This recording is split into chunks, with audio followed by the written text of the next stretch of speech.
Hello, welcome to all viewers. I'm Atul and we are playing some more Shadowverse, especially the Shadowverse story. We are continuing with that. We were in chapter 1, The Morning Star, which is the first chapter of the story of the game. And up until the last point, in the last episode, we had completed the Shadowcraft with our main character as Luna.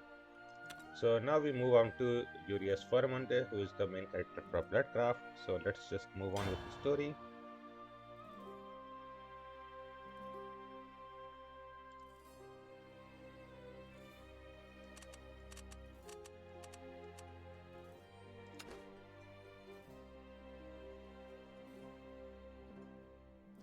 So, as we have learned from the other character's story that Urias Formand is the last vampire, so I guess we will figure out the reasoning, and then we'll follow his story up until we are all ready to fight Nexus. So let's start the story. Let's continue with it.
So already in the first fight, we get introduced to Urias Formand, and then already Erika is chasing after him, trying to kill him. So yeah, that is that. Yeah, and we also get introduction to Bloodcraft, whose main uniqueness is the ability Vengeance. Some cards have Vengeance. Vengeance is an ability that will activate when your leader has 10 defense or less. Yeah, so a very high risk, high reward kind of mechanic, because when you're at 10 health, you can be burst down very easily. So let's just keep going forward.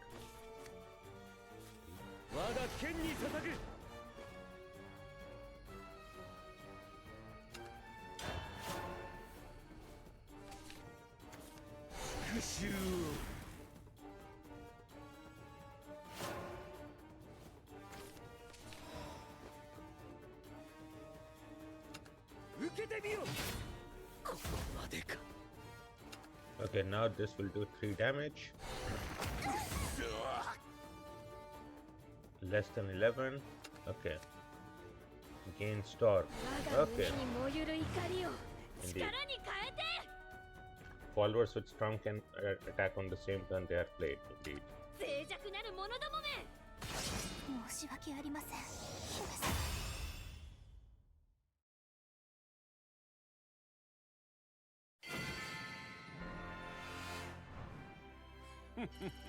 退屈しのぎにもならんな。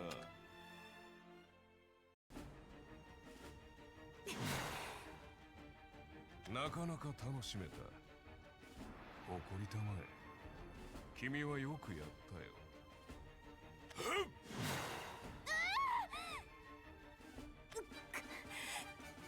れがヴァンパイア族の力だというのですか。では失礼する。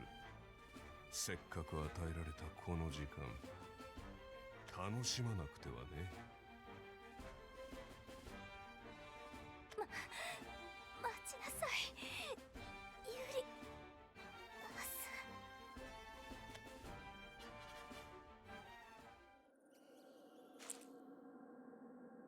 ほう、これは。次に戦う時が楽しみだな。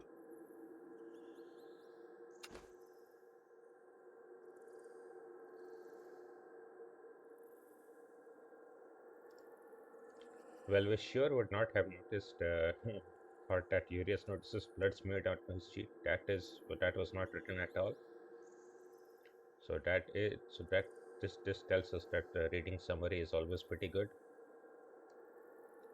Yeah, but he prepares to depart into a different changed world to seek over the opponent. So he has been asleep for a very long time and will continue from his journey.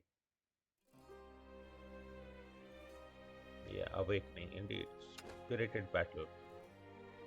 Yeah, so probably he needs Luna very next. That would explain it. But yeah, let's just keep moving forward, and we have to choose a deck. So obviously there are a lot of different decks which can be played. Oh, this is from, I think, Fortune's Hand. Very good deck, but no deck older than Fortune's Hand, really? Oh wow, these are all recent decks. This is even from the last set.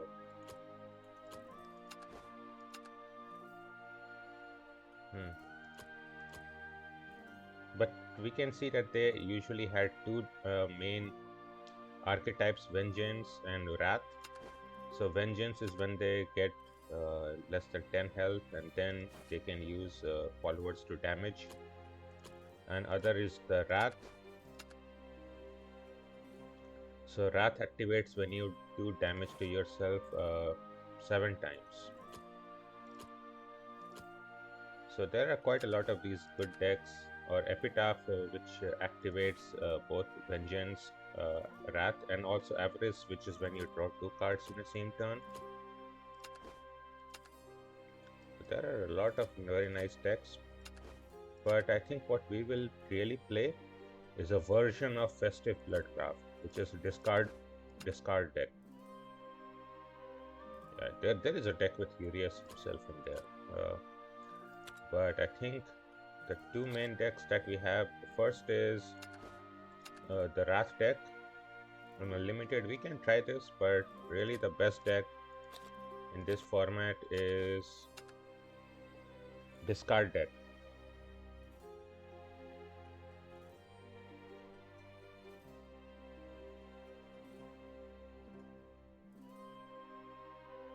This deck mostly works on drawing Seductress Vampire, because when we do this, then we get into Vengeance for the rest of the match, and then we are able to use a lot of other followers to really do a lot of effect damage. So let's just start with this deck.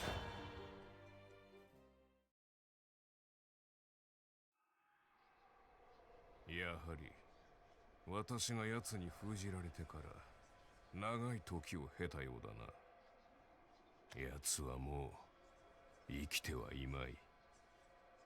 いくら強靭な肉体と精神を持とうとも、人に与えられた時は短い。ちに誰かいるの？本当に？本当だ、いたいた、さすがママ。にひひ、分かってるよ、ルナのママは世界一だもん。この娘、何かおかしい。気配が一人ではないな。ねえねえ、おじさん、ルナと一緒にお散歩しようよ。みんな一緒の方が楽しいでしょ？だからね、おじさん、ルナに殺されてくれる？威勢が良いな。だが私に少女をいたぶる趣味はない。一つ聞きたい。今の世にまだバルタザールはいるか？知らない。誰それ？そんなことより早く死んでよ。それで一緒にお散歩行こう。知らぬか。いずれにしろ戦うことは期待できんだろうな。なんでおじさん、ルナの言うこと無視するの？ルナの話をちゃんと聞いてよ。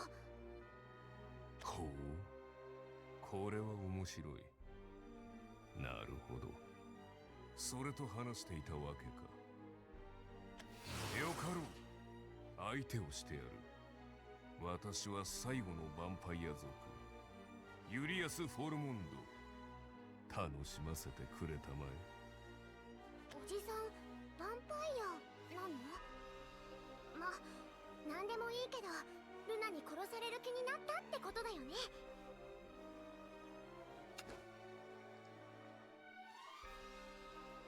Luna really doesn't.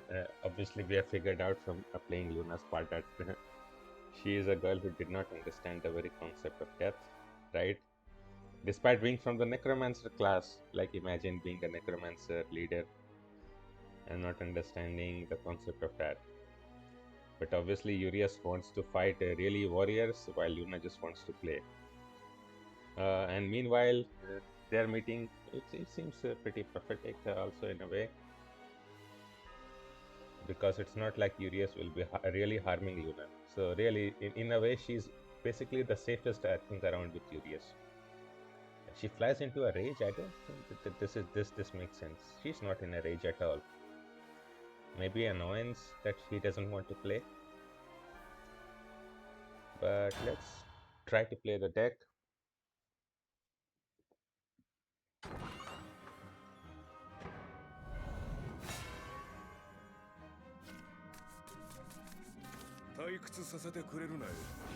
Papa, Mama, Luna を守ってね。We cannot keep this card in our hand. It only works when this card is added to your hand from your deck. So that is what we have. And otherwise we will keep discarding so that we end up with 0 cards in hand. Because if we have 2 or less cards, we get stormed from using Full Moon Leap. And in particular, there is a particular follower that also gets invoked Paracelese when we have 0 cards. So let's just keep using it. Yep, this is the card. ルナのお友達になってくれる？ So this is the particular card, Paracelese. At the start of your turn, if you have 0 cards in your hand, invoke this card. When this card comes into play, deal 2 damage to an enemy leader, restore 2 defense to our leader, and then draw a card. So we will use Gift for Bloodkin, 0 cost play point card, and Room Service Demon, which accelerate effect is discard a card and deal 4 damage to enemy follower and then 2 damage to enemy leader. So we will discard Paracelese. その欲を。ルナの特別なお友達だよ。まだまだお子様ね。And now we will discard everything else. 運の満ち引き、役を呼ぶ。 So next turn we have Invoke of Paracelese, so 2 damage is already done.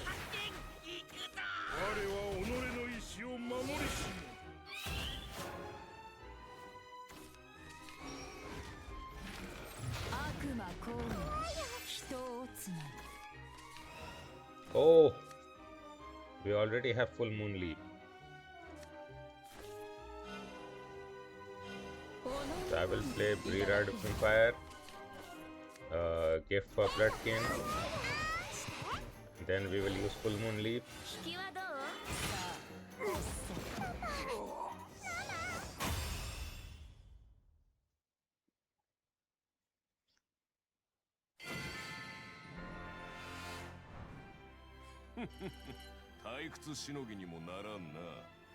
This is why the deck was so strong in Unlimited. You could kill very early, like even on turn 4, you could basically kill your opponent if you rolled in a very good hand. But definitely, even by turn 5 and 6, a lot of opponents would be dead. Like imagine this kind of storm happening from turn 3, 4 onwards, and before certain cards were banned, you could I think invoke Paracelsus even on turn 2, sometimes with certain hands.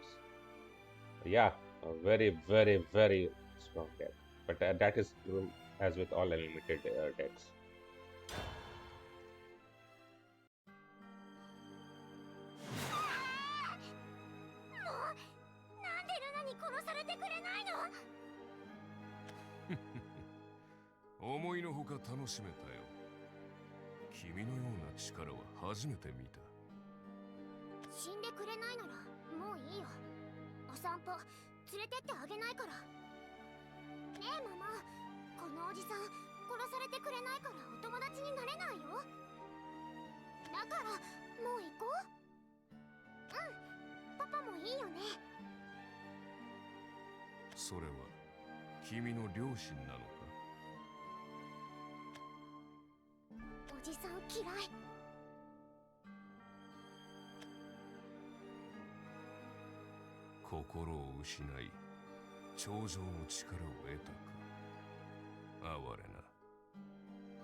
His character archetype is basically a jerk with a heart of gold because he just seeks fighting, but he's pretty sensitive to emotions, and really, yeah, he's just what should be the archetype. Blood Knight wants to keep fighting, so let's just keep moving with the story, which is also why Luna is not in real danger with him or around him. Yeah, he definitely remarked on the cruelty of fate. There is also an the other deck which we can play, right? The Raj deck. This is also a very, very strong deck that we can play for sure.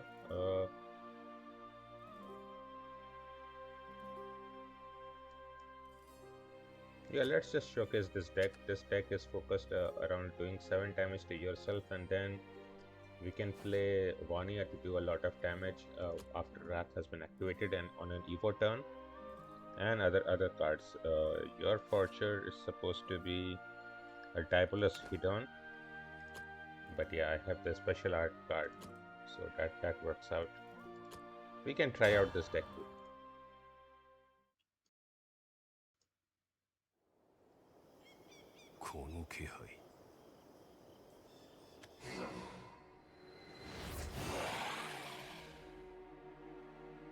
Ho?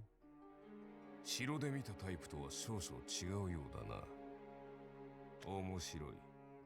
人ともヴァンパイアとも違う異形の怪物か。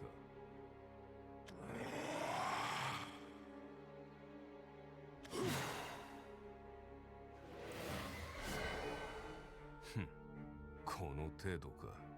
つまらん。まとめてかかってきたまえ。でなければこの私は倒せんぞ。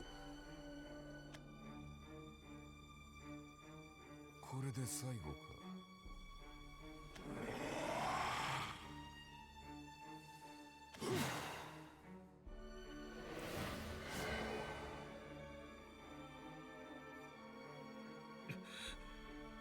お前は一体。ほう。お前はそれなりに戦えそうだな。私はユリアス・フォルモンド。お前の名は何という？ローウェンドラグスピアだ。ようやく楽しめそうな相手に会え待て、お前は。た。こいつらをいくら倒しても退屈でね。ここで会ったのも何かの縁だ。今度はお前が私を楽しませてくれないか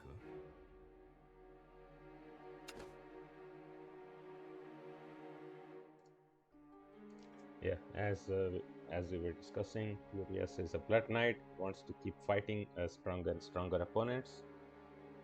So indeed, let's fight Rowan. Rowan a drug sphere.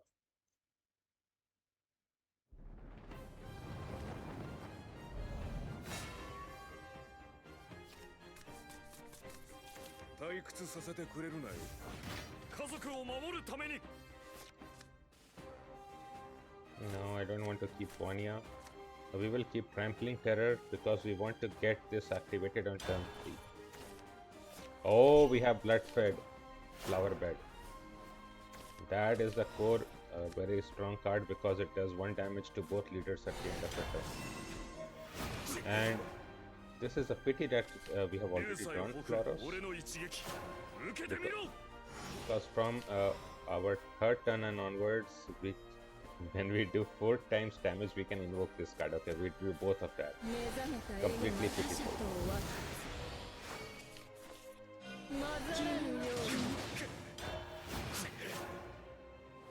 So now we have done 3 damage.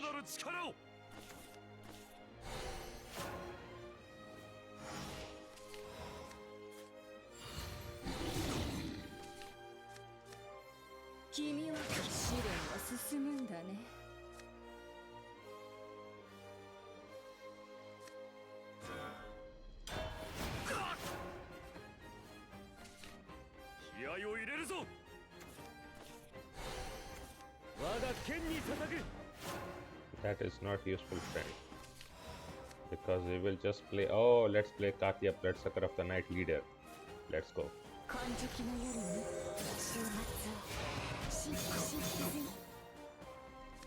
So she is Bloodsucker of the Night. That is what used to be her name, right? That this was the first. This was the original card, and this is the leader card. So then she was given a name. So summon 2 forest bats, and at 10 play point also get Dark Feast Bat in your hand. And whenever an allied forest bat comes, give it Storm. And if Wrath is active, then give it Pain and Drain. But at this point, it was not active before we played the card, so we did not get that. But we got Storm.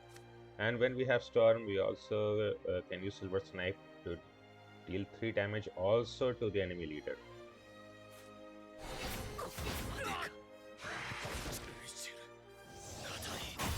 Yeah, so we won easily. So this deck can also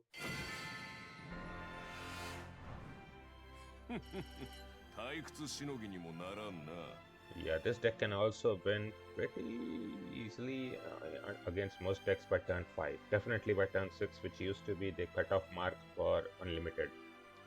And obviously, since turn 6 is the cutoff, then going second, you kind of have to be able to beat your opponent by turn 5. So let's keep on playing.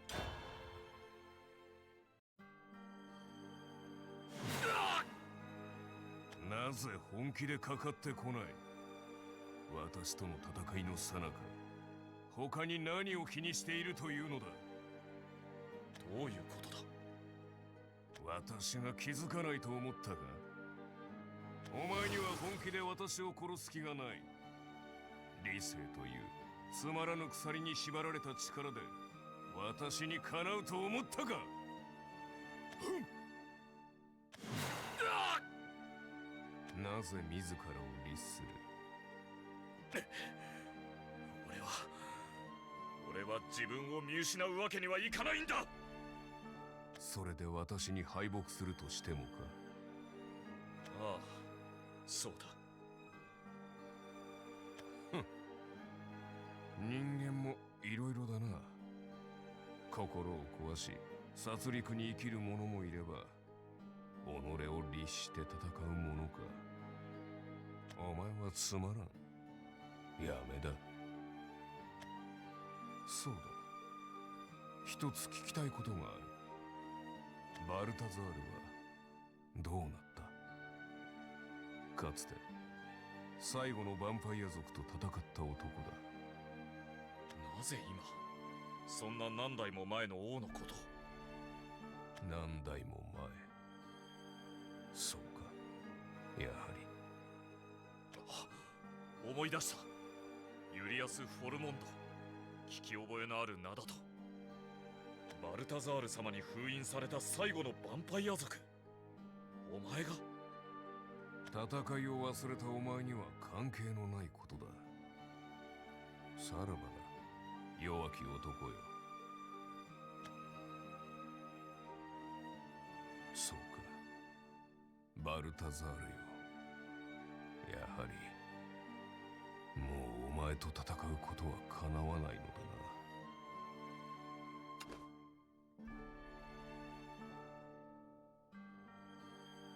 Indeed, so it seems Balthazar was the conqueror of the vampires, which means a human leader who defeated them.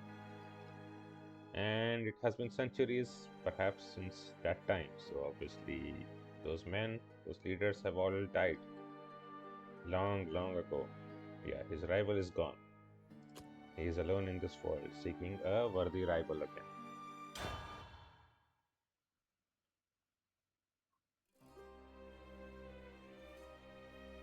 Yearning, okay. Indeed. And obviously, Urias, who wants to fight stronger opponents, was very disappointed with Rowan because Rowan, being cursed with the Black Dragon curse, refuses to unleash his full power. At some point, he will probably be able to control it, but definitely not now. But that is very disappointing to Urias, who wants to use his power and does not like to be shackled down. So let's keep moving up. I do want to show up this deck, right? And we drew Florus, both of them. That was not good. So let's again play this deck.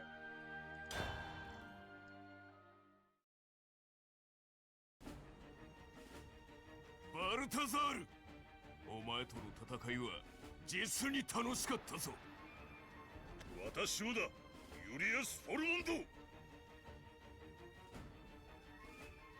お前と戦っている時は、私は王であることを忘れ、一人の戦士となれた。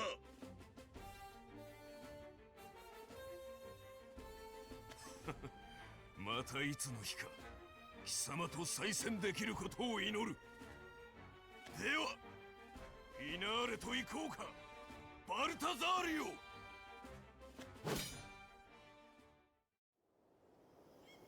あの時のように心から私を楽しませてくれる者はいないのか。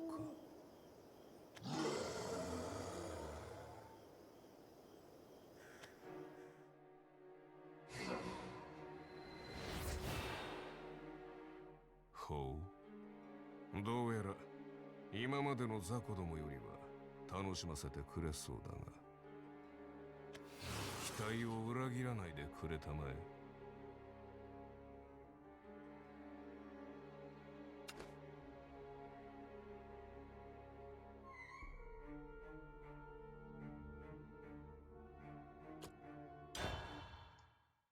As always, Urias only feels hope when he sees a strong opponent.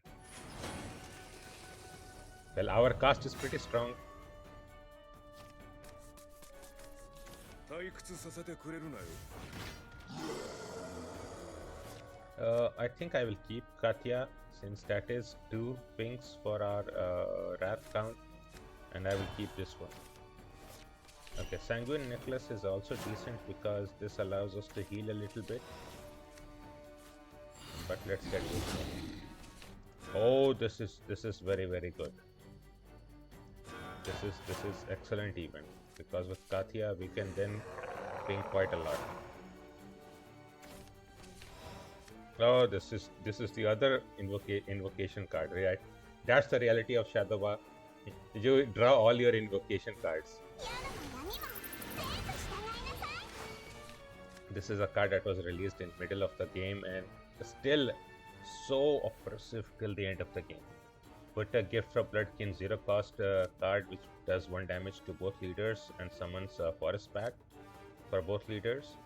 And when evolved, we get an effect where every time an allied Forest Pack comes into play, give it Storm and Bane and deal 1 damage to enemy leader. So strong. But we'll keep it here like this.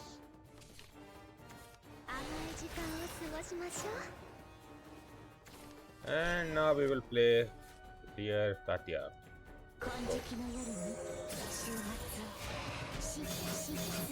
So we see we have done how much damage? 3 times damage. Let's put this inside. Let's put this inside and play Gift from Bloodkin again. That was the 3rd damage. That's the 4th damage. So Florus activates.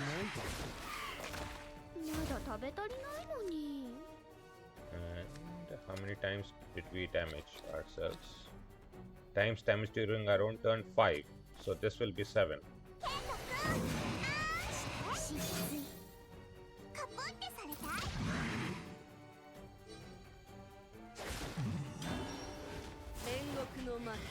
Indeed. So 7th activated it.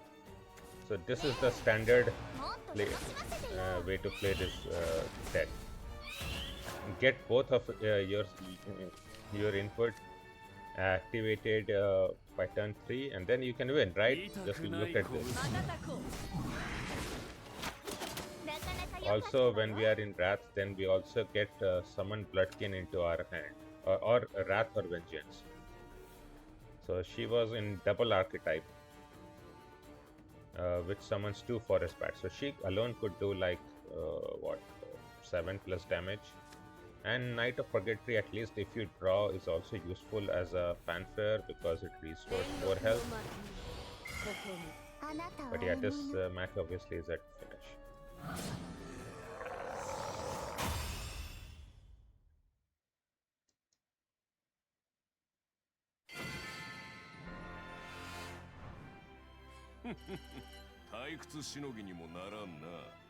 Against a lot of decks, you could, if you were very good, you could even win on turn 4. You already see how strong this looks, right? That is how strong this deck was.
相手の力量も測れぬお前が叶う相手ではない。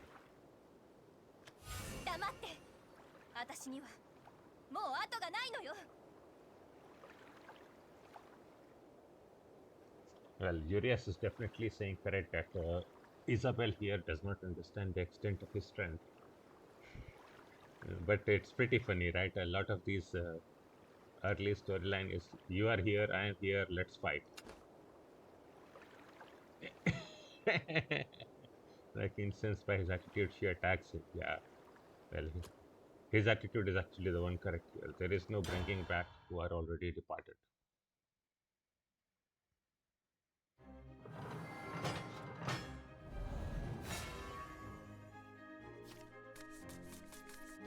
退屈させてくれるなよ。手加減なしよ。本気で行くわ。 We will keep Gift of Bloodkin because it's a zero cost one. We will obviously throw you and throw you. We want to keep a draw, and as always, we draw Florus. This was the core problem of this deck. Drawing all your Florus. Oh, we have double flower blood bed, flower bed.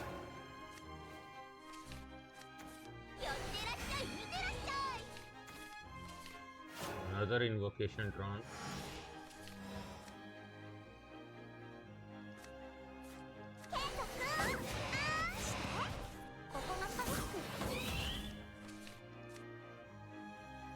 So we will be at 7 counts then.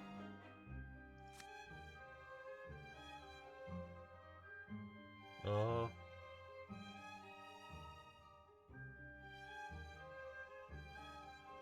Okay, I don't think I want to draw this. I want to draw 2 because that will do 2 more damage. We will do 2 damage ourselves anyway.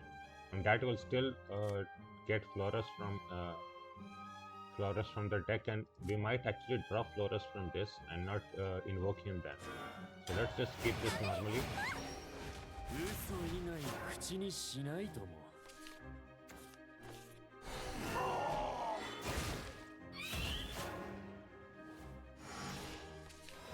痛くない拳だ。 And I think I will play Knight of Purgatory. But imagine if we had any like storm followers, and our opponent was probably just dead.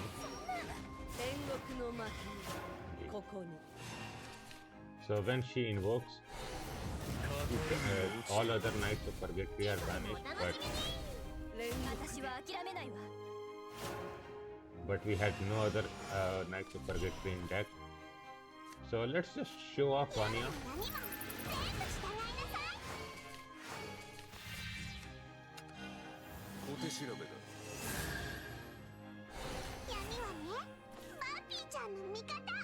Yes, her name is Vampy-chan. So vampire chan, right? Vampy-chan. Her English localization name is Vanya, but I still call her Vampy. Come on, Vampy, let's go.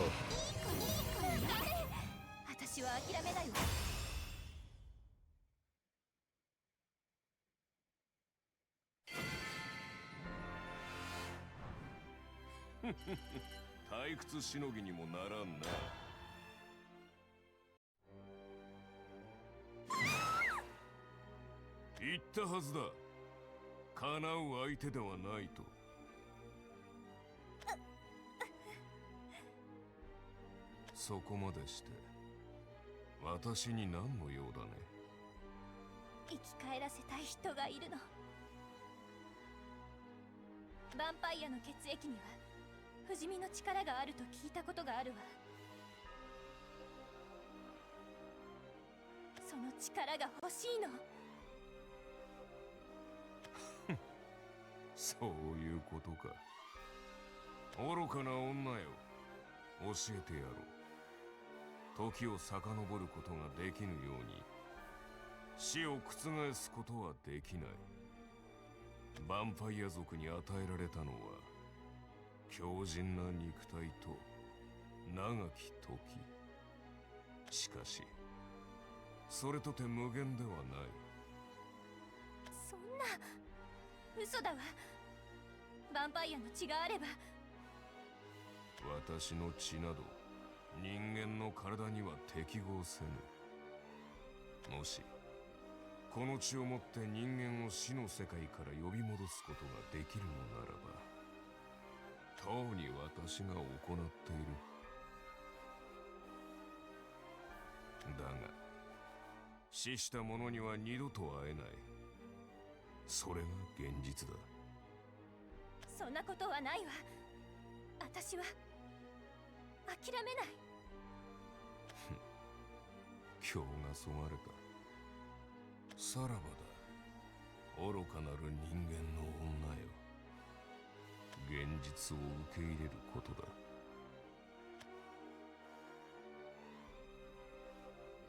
もし死者をよみがえらせることができるというのなら、バルタザールよ、お前を生き返らせたい。もう一度お前と戦うために。そして今度こそ私が勝つために。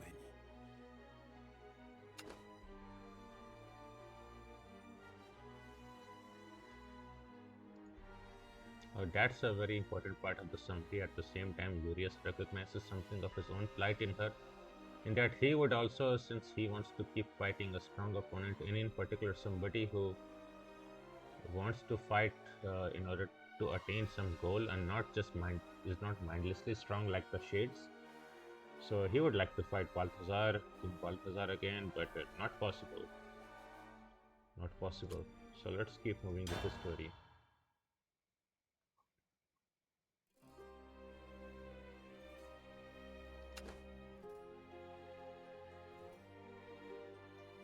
Yeah, that was the summary from last time. So yeah, an invitation. Let's move forward. I will play this deck because it's just much more fun for me for the longest time. Though really this is the way more stronger deck. So once we reach opponents with 20 health, I think I might even switch to this. But up until we have Wrath working, we will stick to that.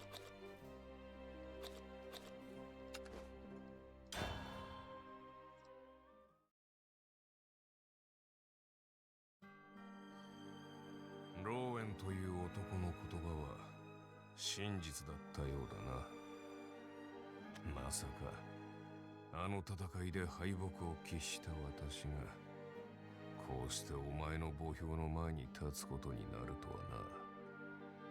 お前がいない世界は実につまらん。弱者ばかりだ。私があなたをお救いします。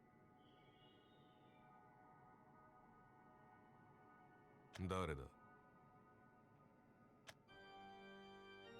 この私が気配に気づけなかった。私はイリス・アンテュール。この世界の救済を願うものです。唯一認めた相手を失ったあなたの渇きを満たして差し上げます。お前にそれができるとは思えんがね。私はあなたを導くだけです。ですが、お望みであれば今ここで私が相手になります。なるほど。今までの奴らよりは楽しめそうだ。悪いが手加減はできんぞ。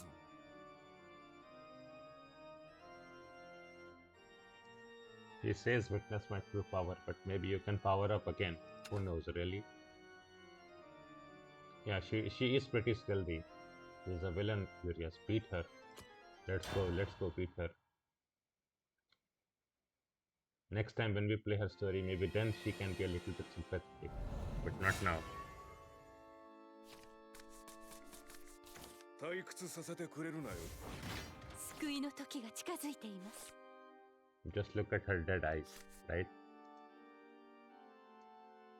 I think I will throw away Vulneric because it's a 2 play point, get only 1 ping. Yeah, we will keep the draw 1 cards. Oh, and we get Bloodcraft. That is great. There used to be previously a Restless Parish card which got banned. Pitiful, but yeah. Trampling Terror. We will use this. Oh, now we will get turn 3 invoke. So this is a 私を倒しても無駄なことです。 very late game card. How to train your bat. Deal 1 damage to your leader, draw a card, and at the next turn also do this again. And as always, we draw Florus. Do not draw it the second time, please. 我が剣に捧ぐ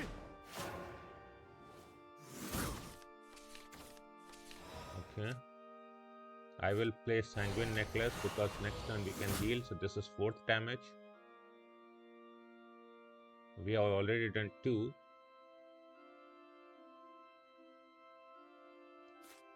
闇が命ずる嘘以外口にしないとも So we will do the 7th one. To also invoke Knight of Purgatory. 煉獄の幕ここに And just look at our 安寧の彼方へ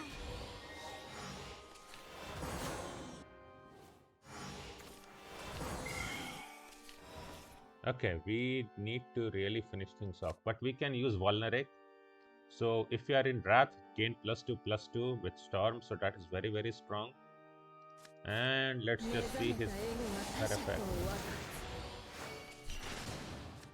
And Wings of Desire, so enhance to give it the same effect again. So deal 1 damage to all allies and enemies, so we will do this 2 times. Let's go. 意志を恨む君は Oh, 君 but first, do this 1 damage. 瞬こう 痛くない拳痛くない君拳だは君 And just look at the sheer damage that we have done by turn 4. Also, last words, if Wrath is active, then we put 7 Valeric Lustful Desires without last words into our death. So really, this is a looping card, very, very, very, very strong. Especially with so much draw power. いかなる苦難にも負けませんさあ救いの時が来ました神の奇跡は信じる者を救います煉獄 Yeah, but this obviously is finished up. 痛くない拳だ私を倒しても無駄なことです They defeat me, but nothing will change indeed. The Morning Star is about to be here.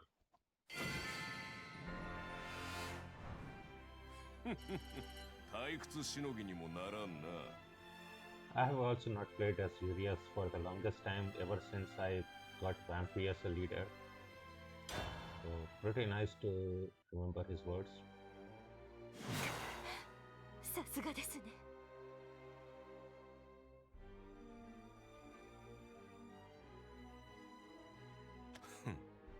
私に勝てない者がどうやって私の渇きを満たすというのあなたの渇きを満たすのは私ではありません私はあなたを新たな世界へとお連れしたいのですそこはあなたの望みが叶う世界だそんなものがあるのならぜひ行ってみたいものだな災いの木へおいでください災いの木あれが災いの木ですあなたの知らない世界あなたの求める世界こことは違う何もかもがそこに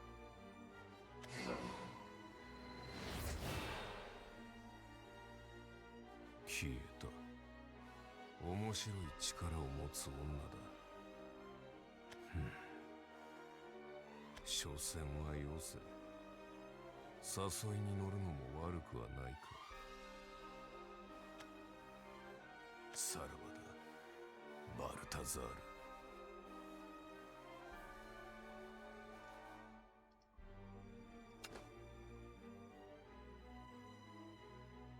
Indeed, Ares and Fuel is not so strong yet that she can challenge Urias.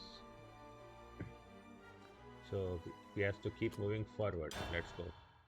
I'm surprised Urias has not fought Arisa, but she is Potato Brain and not that strong yet. Oh, maybe he will fight Arisa right now. Could happen.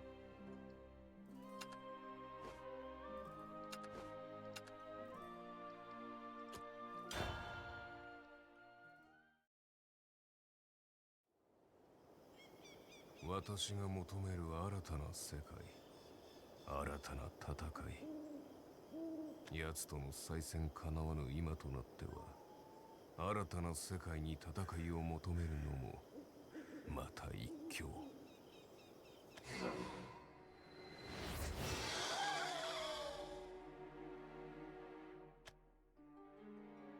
お前らでは私を満たすことはできん。され。ほう、私を模したか。学習能力はあるようだな。自分自身と戦う機会などまずないだろう。相手になってやる。全力で来たまえ。Well, yes, this could prove to be correct, right? Novel experience indeed. Let's see. So we will be facing a Bloodcraft deck. That could be pretty rough.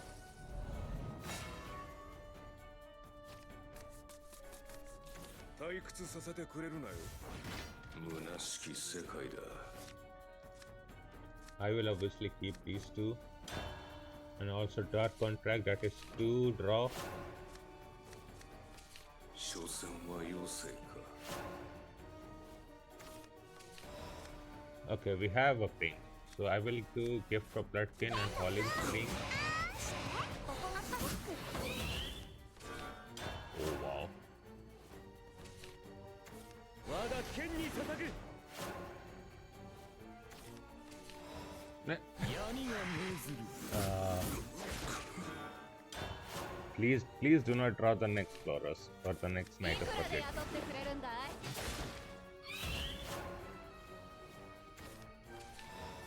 金色の夜落ちよ古きここにここに道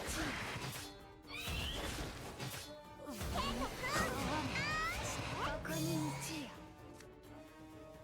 Oh, we have already done the 3rd damage. So this is the 4th. 嘘以外に口にしないと。 And now it has Bane and Drain, so let's just attack. Indeed. 天国の魔兵、ここに。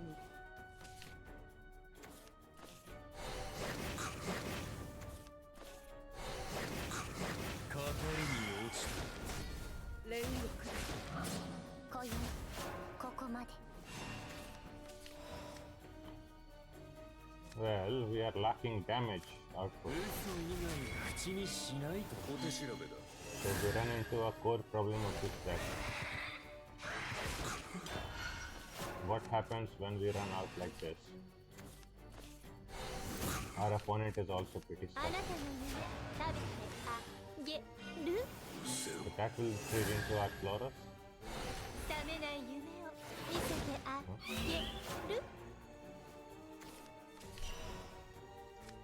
Our opponent did not what?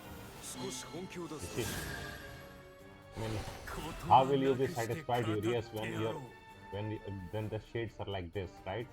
痛く No way. ない拳だ。 This is such a throw.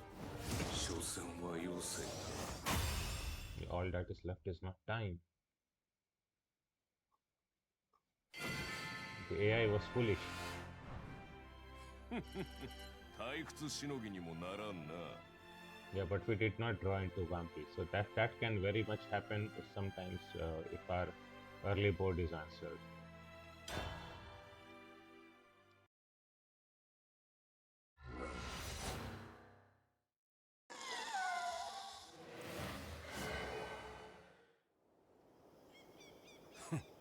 所詮は模造品か。強さとは意志の力。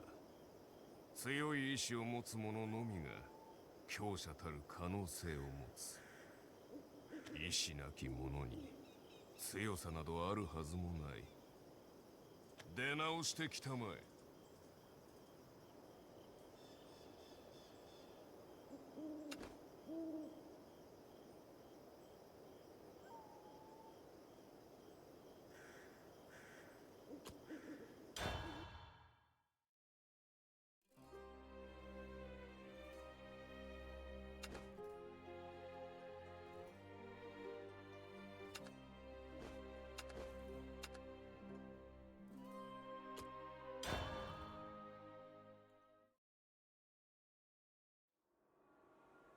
ここが災いの木。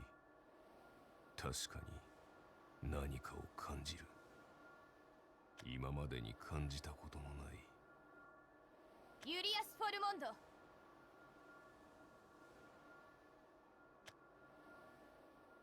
お前はあの時の。あなたは姫様の敵です。姫様を守るためここで死んでいただきます。ほう、あの時とは気迫が違うようだな。まるで別人のようだ。いいだろう、来るがよい、若き挑戦者よ。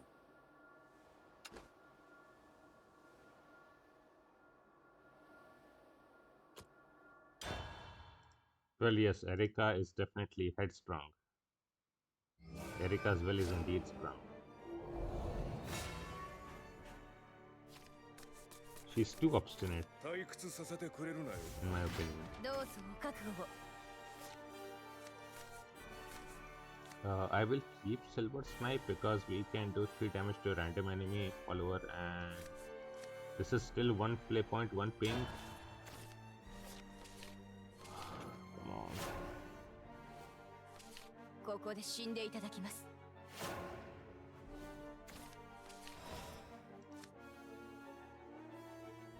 Yeah, okay, let's use this. 祖国のために。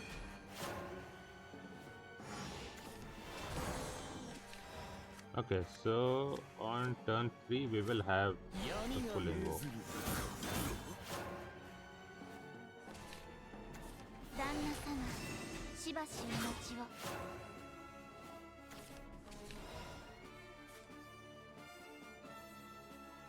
金色の夜に週末をし旦那様、し嘘以外口にしないとも。We have all the things we need. So let's just go face. 煉獄の魔 Indeed. ここに。 No other card were banished. 煉獄で。私の金色。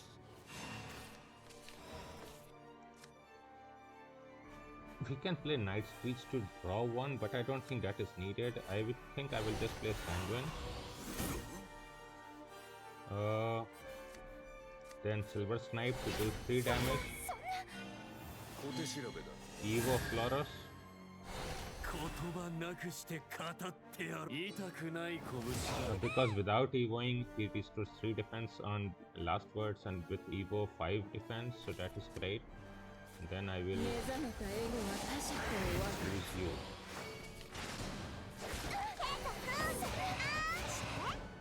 混ざらぬように。 Okay, just look at the sheer damage we pulled out. 我は己の意志を守りし。これで決めます。毎日訓練したんだから。試練が進むんだね。 Indeed, Erika, you could not survive this. But yeah, that's the reason Vanya is Vampy is so strong, because of Night Screech. 嫌なの何が全部従いなさい。 Get all this, like look at this damage to him. 闇はね、バーピーちゃんの味方。 So that is 2, いい子ね。 right?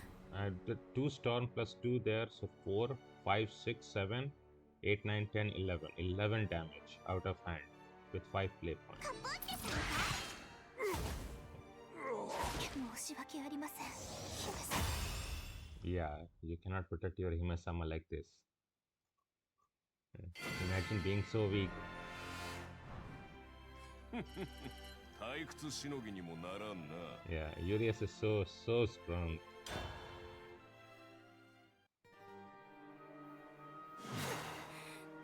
さすがに手強いですね。あの時と同じやつとは思えんな。やはり人間は面白い。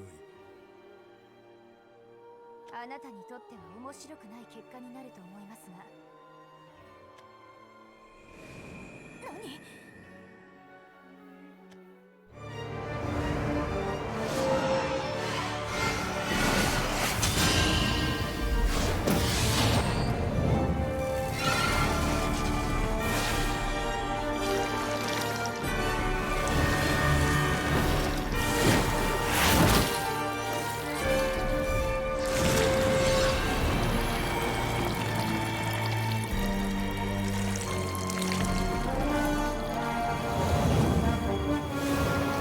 我はネクサス、世界に調和をもたらす。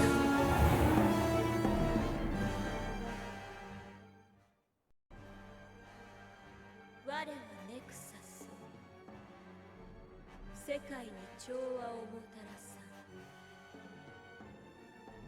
終焉の扉は開か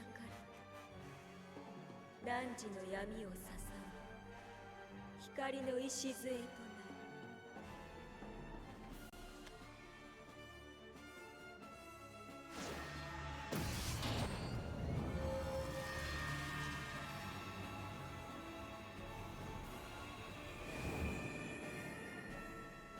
これは。恐れることはない。光の彼方で全ての痛みは夢に変えらん。いや、何？そんな。姫様！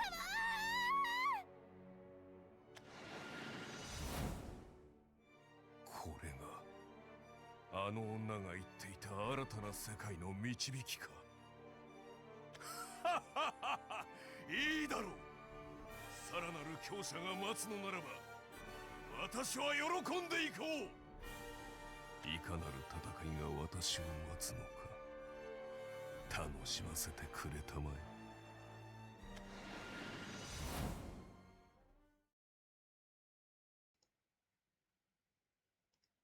Well, the fact that Furious was not sucked in instantly and that he had time to reflect and probably go even of his own will tells us how strong he is, right? Yeah, seeking a worthy opponent, he enters the portal. So he was not even pulled in by himself, it seems. Yeah, he's just too strong. Not stronger than Nexus, that is pretty much how it will be, right? But stronger than the rest of the cast.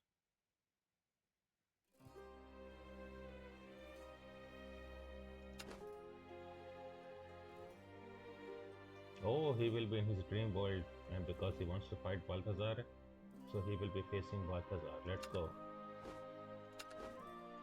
Yeah, we will keep playing the deck until we cannot win with it.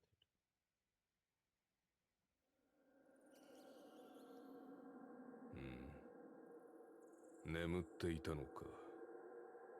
ここは私の城か。いや、ユリアス・フォルモンド、王として、いや一人の戦士としてお前を討ちに来たぞ。バルタザール。さあ構えるがよい。最後のヴァンパイアよ。そうか、そういうことか。これはまやかしだな。期待はできんが、まずは試してみるとするか。行くぞ、ユリアス・フォルモンド。ああ来い、バルタザールよ。まやかしならばまやかしなりにこの私を楽しませてみせろ。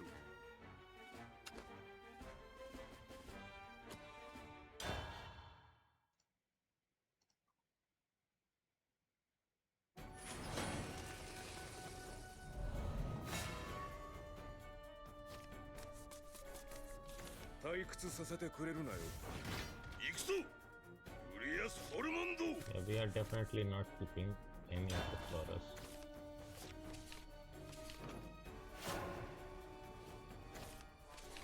Okay, we have one thing. Sanguine is great when it comes as your turn where you get trapped. because then if Vengeance or Wrath is active, then we draw cards. So here I will use How to Train Your Bat because that will do an extra thing on the third turn. 主の意向を恐れなさい。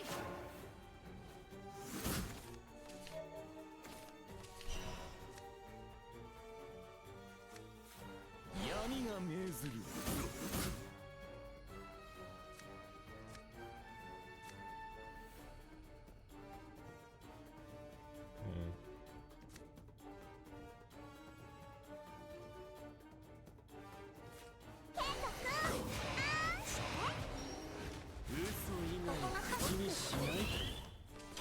Good job. Good job of not drawing Knight of Purgatory. 私はここだぞ、ユリアス・フォルモンド。刀のサビにしてやるぜ。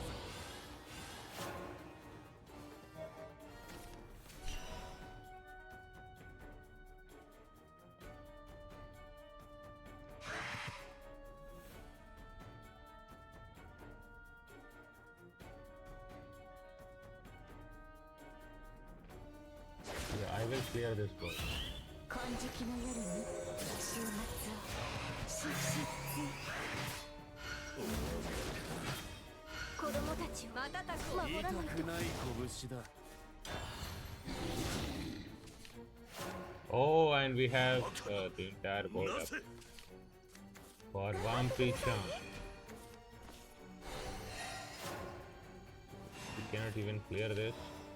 あなたは目覚めたエゴがあなたと石を受けの私の金色。さすがは最後のヴァンパイアだ。 I expect no less from the last of the vampires. Really? 思ったよりも悪くないな。 Yeah, this shade is a fake. Julius, you will not be happy with this shade of King Balthazar. Yeah. Nexus has her own limitations. Her dreams show no serenity to anyone, it seems. Or perhaps most people are in serenity except the main cast, which are the exceptions.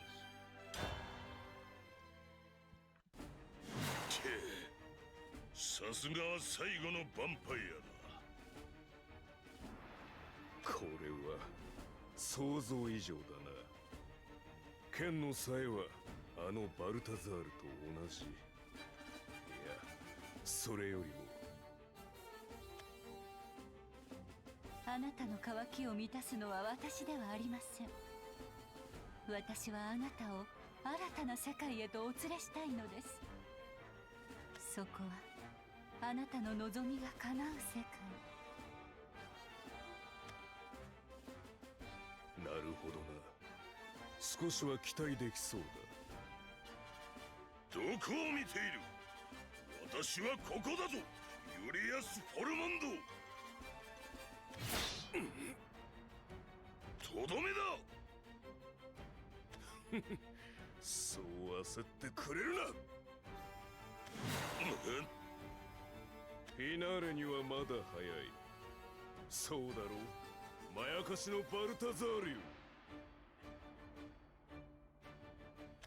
強欲なるヴァンパイアや、まだ食い足りぬのか。よかろう。ならば貴様が飽きるまで踊ってやるとしよう。そう来なくてはな。バルタザールは死んだ。奴とはもう二度と戦えない。ならばまやかしと戯れるのも悪くはないか。まだだ。私はまだ倒れん。そう簡単に倒れてもらっては困るさ。この世界は私の望みを叶えてくれるのだろう。さあ、もっともっともっと私を楽しませてくれたまえ。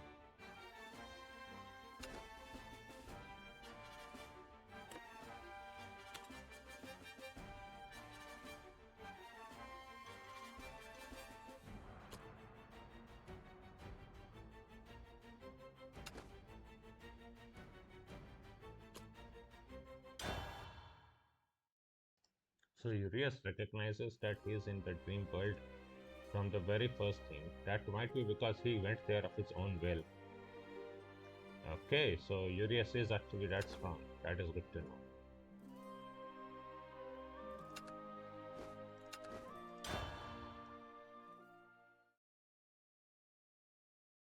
この感覚、闘争の空気。ああ、懐かしいな。ユリアス・フォルモンド、お前は強い。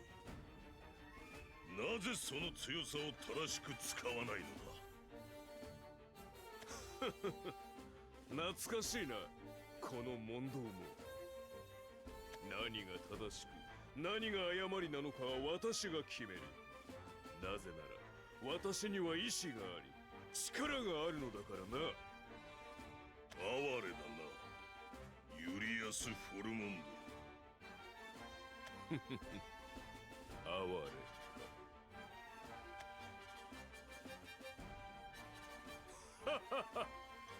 哀れなのはお前の方ではないか。意のままに力を震えぬ者よ。かつての私はその言葉にこうした。しかし今は認めよう。確かに私は哀れなのかもしれない。致し方あるまい。私にとって世界は脆すぎるのだ。すぐに壊れ、すぐに滅ぶ。同胞は血の詰まった袋に過ぎなかった。人間は血を流すだけの愚者に過ぎなかった。バルタザール、お前さえも私を失望させた。ここ、いや違う。お前は孤独なのだな。孤独。そうかもしれんな。しかしだとしてもお前には分かるまいよ。お前は私と同じヴァンパイアではなく人間ですらない。お前はただのまやかしなのだからな。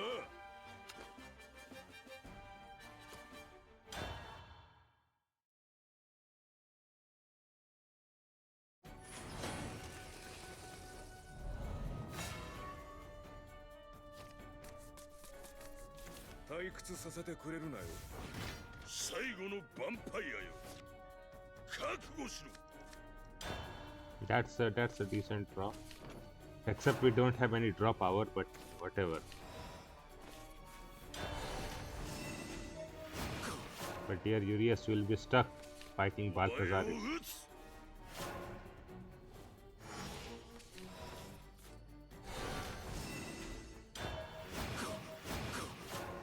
So that's 3 out of 7 done.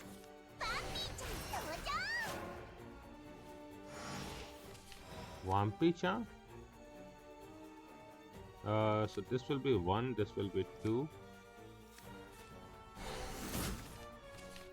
So that is 2, 3 and 4, yeah.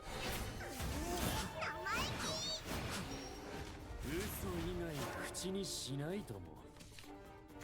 あなたの命いただくわよ。 Gain drain if vengeance is active. But we will play devilish slaughter, which gets rush and drain. 薄き痛くない拳だ。 That should be 3rd and 4th. So probably draw another chorus. Okay. ここに。バカな。なぜ。我が炎は神の光だ。期待に応えよう。我が炎は悪しきを許さず煉獄。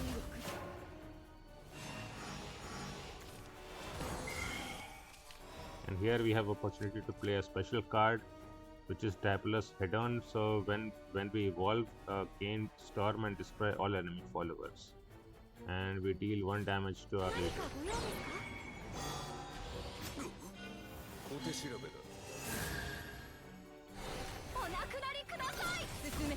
Here you are. Please finish him. 痛くない拳だ。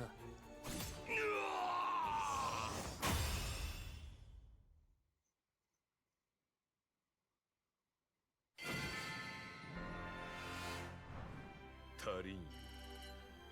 全く足りん。 I think Silver Snipe was also in the same pack as the Apulus Vidon or your Forger, that is the special card. So yeah, very very strong trap cards.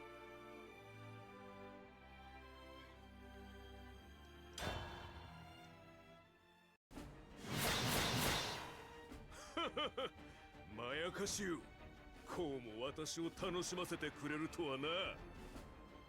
終わらせよう。私とお前の因縁を。終わらせるだと。それを決めるのはお前ではない。この私だ。も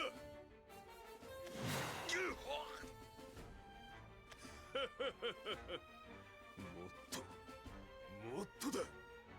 もっと私を熱くさせてくれ。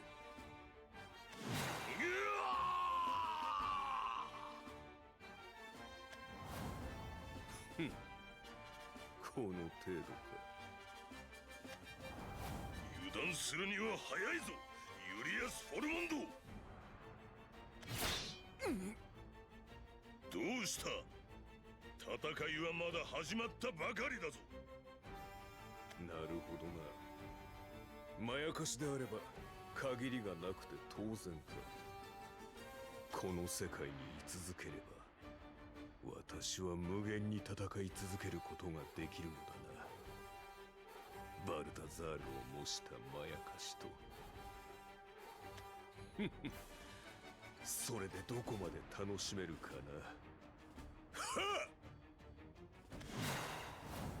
まあ今のままでは足りんよ。もとより空虚なまやかしなのだ。今のままでは腹も膨れん。ならばお前を満足させてみせよう。兵よ、集え。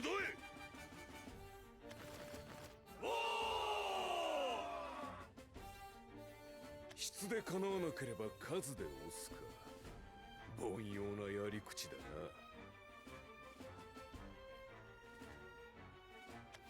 まあいい、遊んでやろう。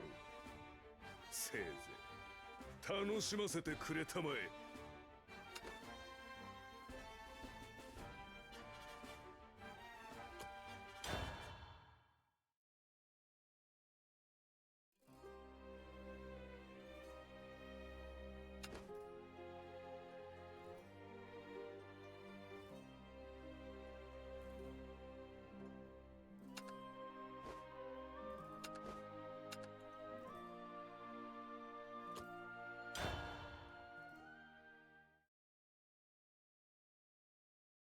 覚悟しろ、ヴァンパイア。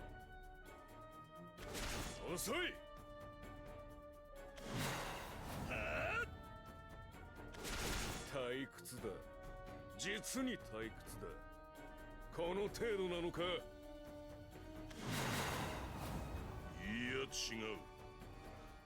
お前が望めば私たちはさらに強くなる。なるほど。確かに剣撃の鋭さが増している。このまやかしの戦闘力はあのバルタザールを凌駕したと言っても過言ではないだろう。だが軽い、軽すぎる。少しは楽しめるかと思ったが、これでは期待外れだな。案ずるな。ここはお前が望み願った世界だ。お前の期待に応えるようにできている。このまやかし、いよいよ人外の域に達したか。私が刻んだ闘争の歴史の中で最大の強敵になるかもしれん。しかしやはりこうではない。私はこれでは満たされない。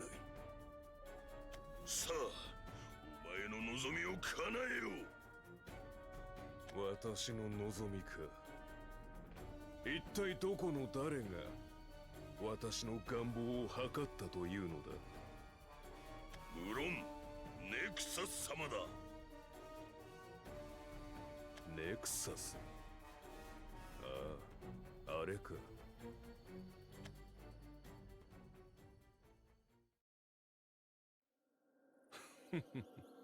そうか。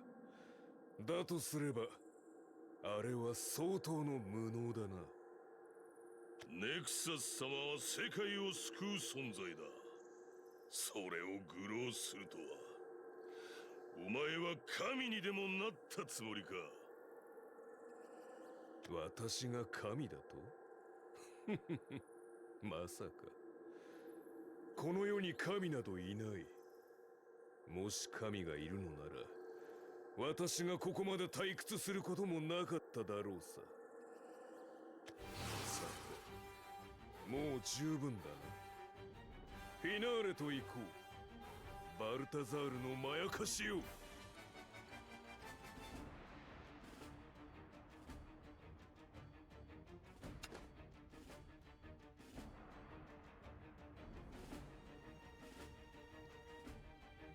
So these illusions do surpass even the real Balthazar. Yeah, this tells us how fake this all is, right? But do they have the Balthazar's will to win? And to be very fair, Urias himself is commenting that neither did the other vampires have it either. So something is amiss. But it has been such a long time since I played this story, like 5 years.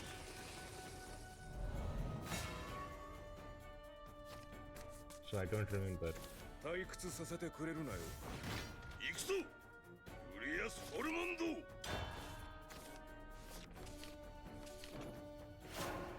Yeah, I am also forgetting. Yeah, this is a typical issue with Bloodsucker of the Night plus Gift of the Blood, Gift for Bloodkin. If you have only 4 spaces, then this doesn't work, right? Bloodsucker, and you play 2 Forest Bats, so that is 3 spaces covered, and the 4th space comes out here. But Florus would only invoke on the 5th, but that is already covered. So then we cannot play this on turn 3 to invoke Florus with this particular amulet on board. So this is a particular downside of this amulet and this particular combo. Yes, dear Balthazar, we will see about that.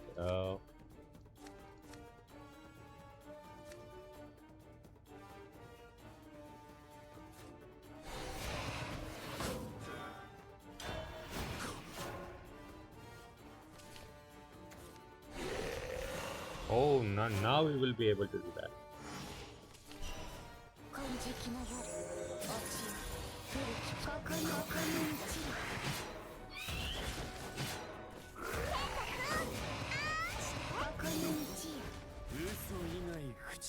We have 7 counts.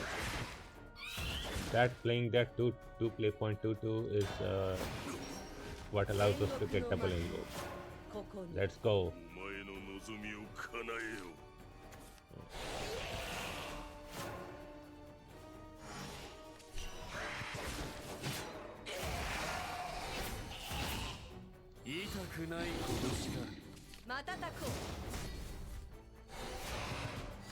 Having Bloodsucker and then also drawing this, yep.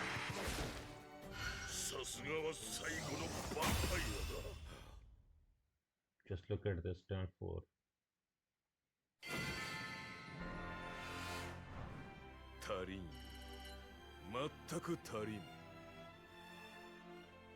The special part of this game is evolution points, and before even the evolution points come into play, the game is over. どうしたユリアス・フォルモンド、私の剣を捉えられんか。ああ、どうやらそのようだ。言っただろ、ネクサス様はお前の願いを叶えると。これで理解できたか。どうだ、ユリアス・フォルモンド、これがお前の望んだ世界だ。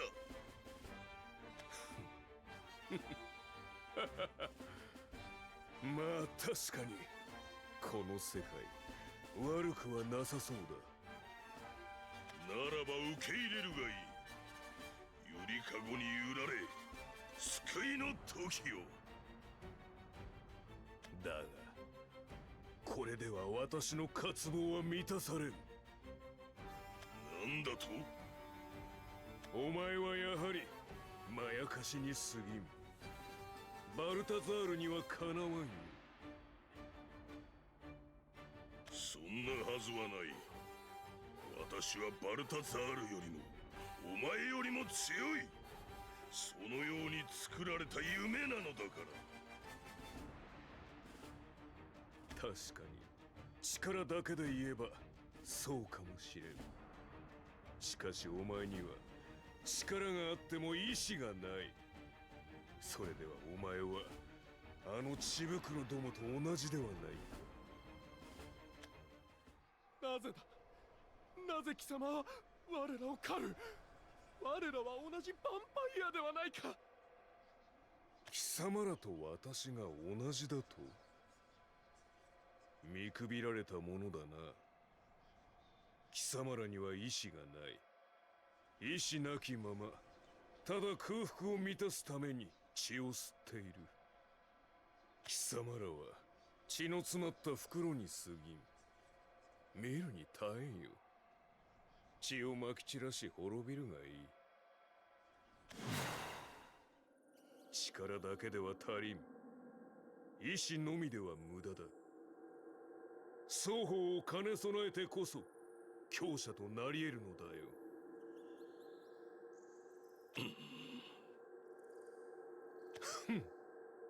まやかしであるお前にはわかるまい。意志が力をなし、力が意志を形作るのだよ。あの男がまさにそうだった。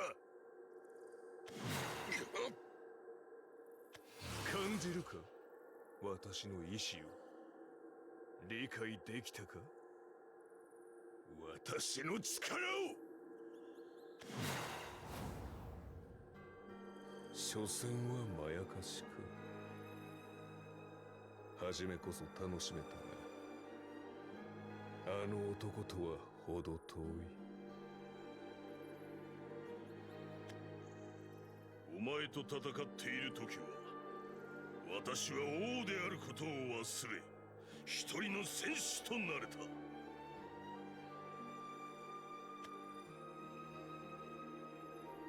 バルタザール、お前はなぜ時の流れなどに負けたのだ。お前の意志とお前の力は本当に心地よかった。だからこそお前に封じられてやったというのに。 Yeah, this just all but tells me that Balthazar was still weaker than him, and he did not really fight him to his level. So, Urias, you kind of should disappoint yourself, right? Yeah, indeed. But your standards are too high. I think even the real Balthazar at this point would not fulfill you. Really, he's just alone.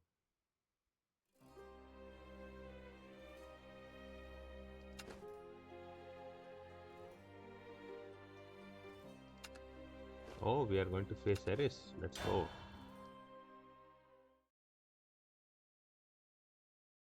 やれやれ、ついにまやかしさえ出なくなったか。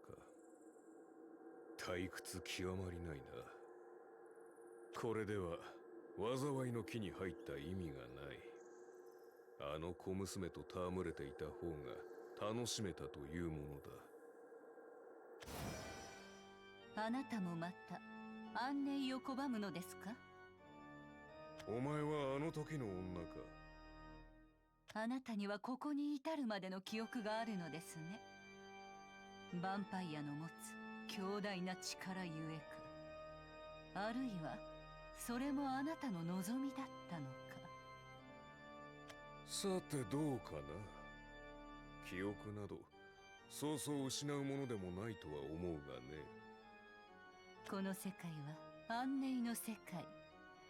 あなたの願望が夢となり、あなたを包む、そのはずです。なのに安寧か。まあ悪くはなかったよ。しかし私の望みが叶うというのはいささか誇張が過ぎたな。ネクサス様は絶対の存在、救世の神です。あなたの望みを読み違えることなどありえません。お前は神を信じるのか。この世に神はいない、そうおっしゃりたいのですか。ああ、私はずっと神を探していたのだよ。しかし奴は現れなかった。だから神はいないのさ。あなたが神を探していた。そうだと思う。神には力があり意志がある。なれば神は強者であり、なれば神は私を楽しませてくれるだろう。神と戦うために神を探していたのですか。信じがたいものですね。まあお前たちにはわかるまいよ。さてお前が出てきたということは、この世界にも幕が下りるということかな。ならば一つ頼みがあるのだが。何ですか。ネクサスとやらに合わせてくれ。お前ならば私を導けるのだろう。愚問かもしれませんが、あえて聞きましょう。会ってどうするおつもりですか。その愚問にあえて答えよう。無論楽しませてもらうよ。無能の神とはいえまやかしよりはマシだろうからな。あなたは危険です。私は夢の管理者としてあなたを止めねばなりません。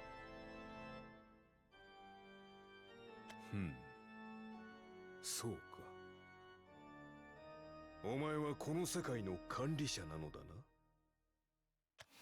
ならばまずお前が私を楽しませてくれたまえ。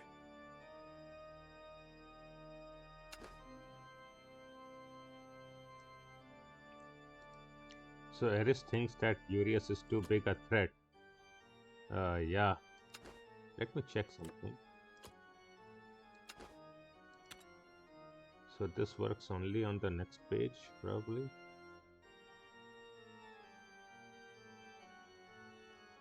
Yeah, sure. I do want to test that setting.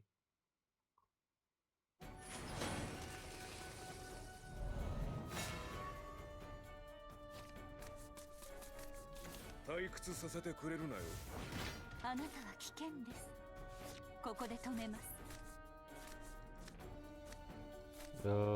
This is at least 2 ping, 1 ping. Okay, let's just keep you all.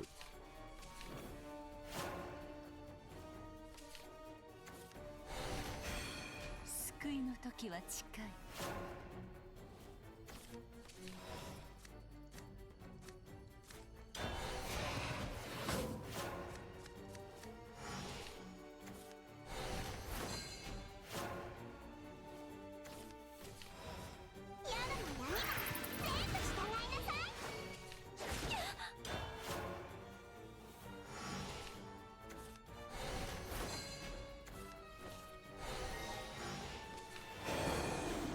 Okay, we have a way to fight this off. Do we keep this for another turn? Nah, let's just 金色の夜落ちるここに道よ天国ここに道よ。嘘以外口にしないと。カポってされたい。only 5 done. あーよしよしいい子ね子犬ここまで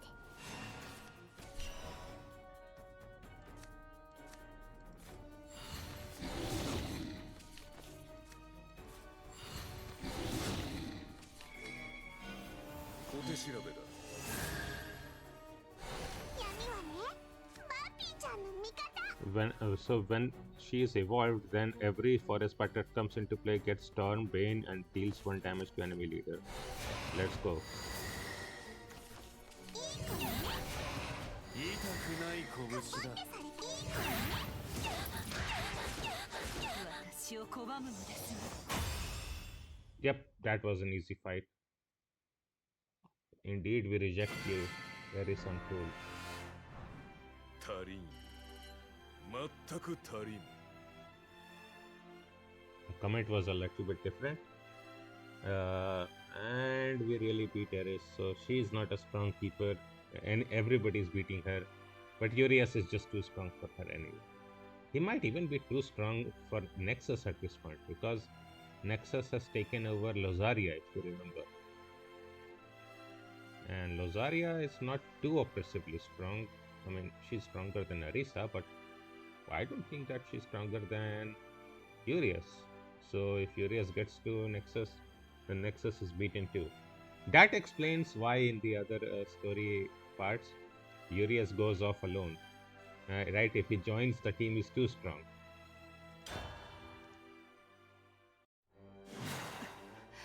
私はまた拒まれてしまうのですね。まやかしよりはマシだが弱いやはり私は間違っていたのでしょうか。皆を安寧で包み込めば穏やかな救いがもたらされると思っていたのに。な。話が見えんな。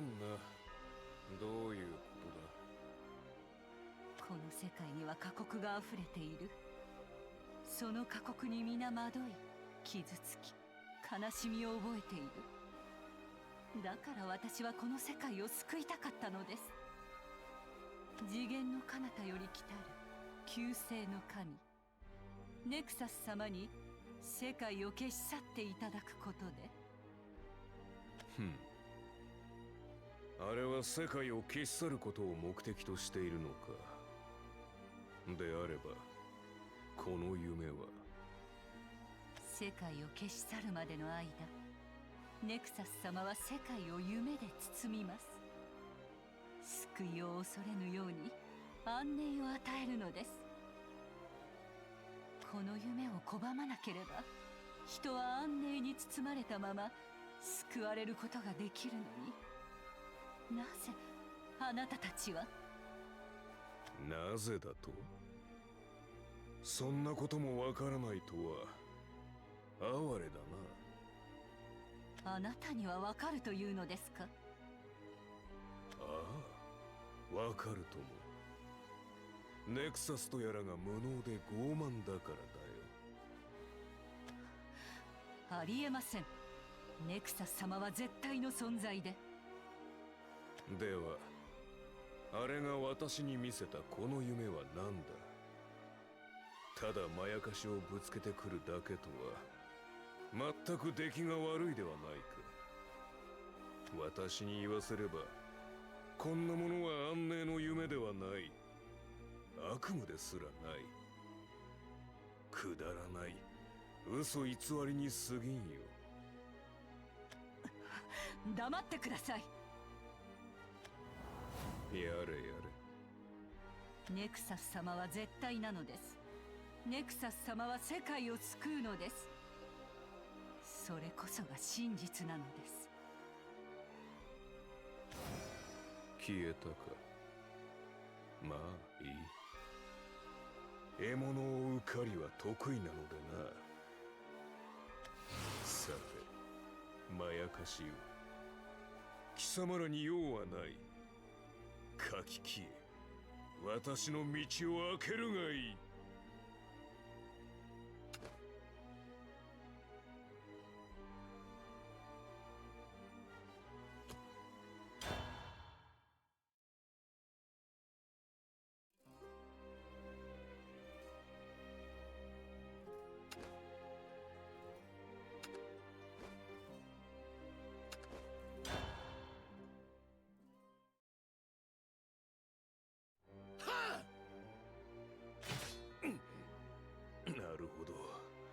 あの女、私をほふるつもりなのか。倒れろ化け物。バカを言え。意志なき剣など棒切れに過ぎん。そんなもので私を倒せるはずもない。まだ逃げ回るつもりか。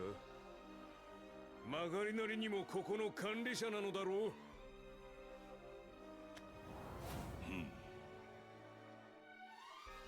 困ったものだな。ユリアス・フォルモンド、孤独で哀れな化け物め。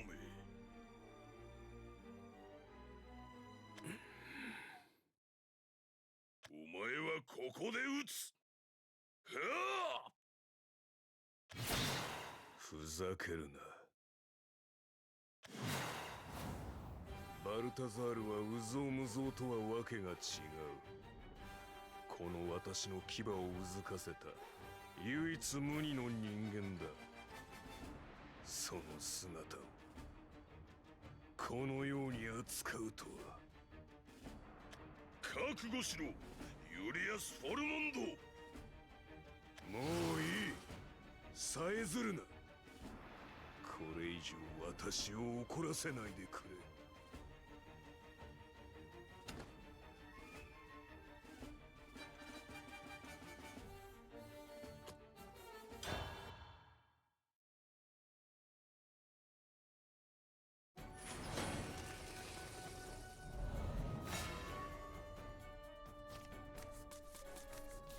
これ以上私を怒らせないでくれ。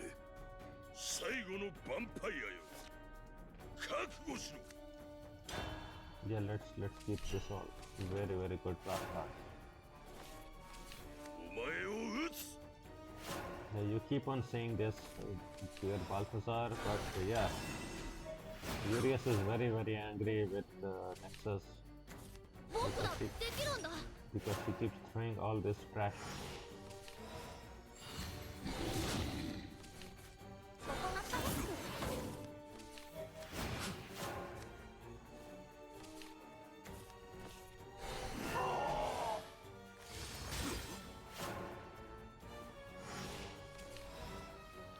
This is one place where it is very dangerous.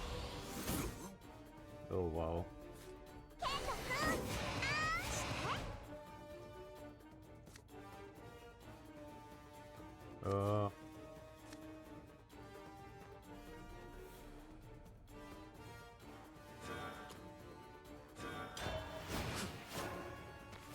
We have not invoked anything.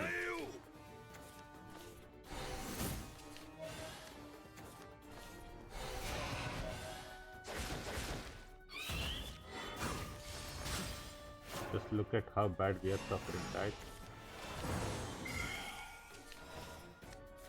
Yeah.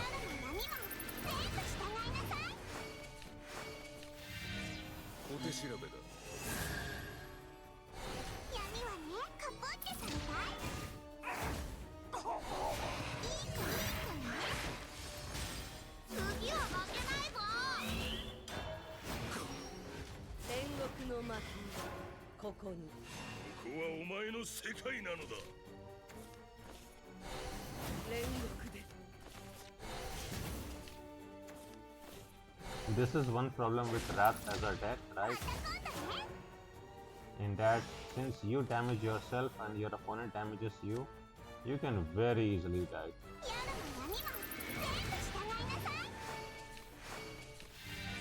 少し本気を出すとし。 Yeah, but this is basically a finish.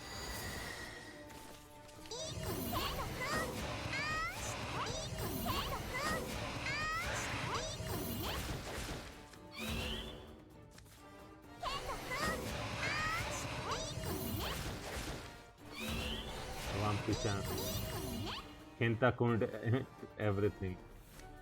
So Kenta-kun is probably Bloodkin indeed.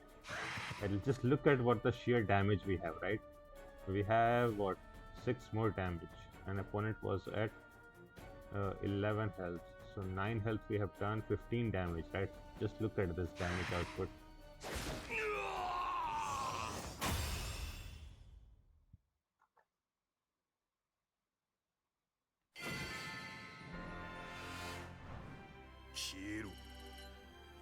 以上奴を愚弄するな。 Well, we have figured out that Urias was actually killing off some of his vampire kin too, because they did not hunger for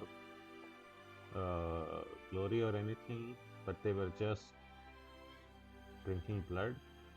So Urias doesn't like that. Urias really wants you to have a goal and to fight for it. Very strong in conviction. Let's go. 不愉快だな。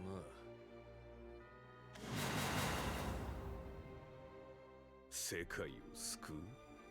夢を見せる？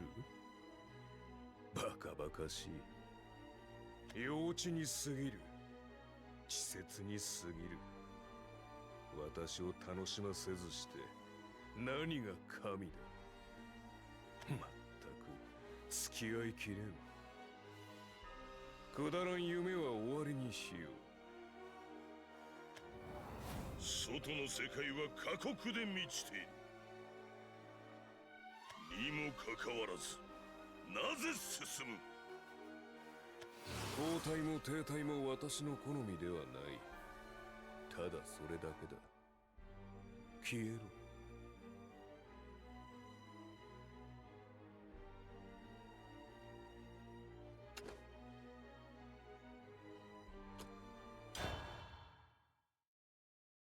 Well, as of now, we are not again choosing Eris successfully, but hopefully we will be able to get that. Yes, so we get to Eris. Let's see. Yeah, but she has already told that the world is ending. Like, come on, have the summary a little bit better.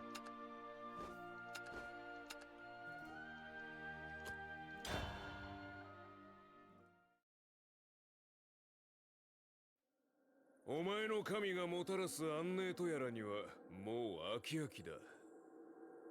姿を現せ。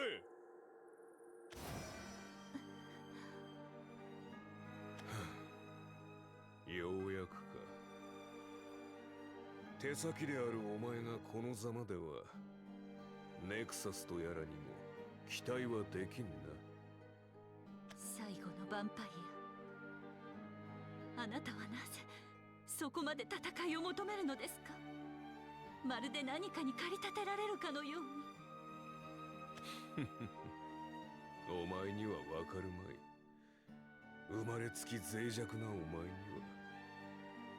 私は生まれながらにして強者だった。すべてが容易で何もかもがたやすかった。だからこそ私は求めた。生きている証を、生命の輝きを。私はさまよい、そしてついにそのありかを見つけた。それは闘争の中にあったのだ。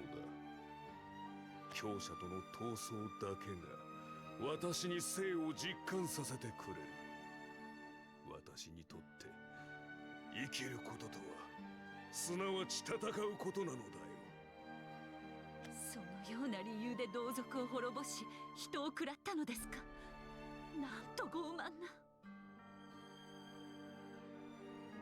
ああ、私は傲慢だよ。お前とお前の神と同じようにな。なぜなら傲慢とは強者の特権だからだ。違います。そのはずです。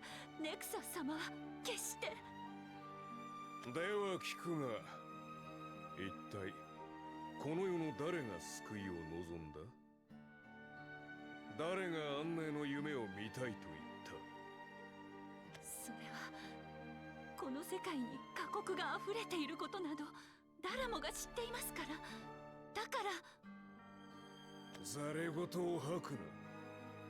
本当はお前自身も分かっているのではないか？己の信ずるところが誤っていると。私は世界を救いたかったのです。すべての過酷を消し去りたかったのです。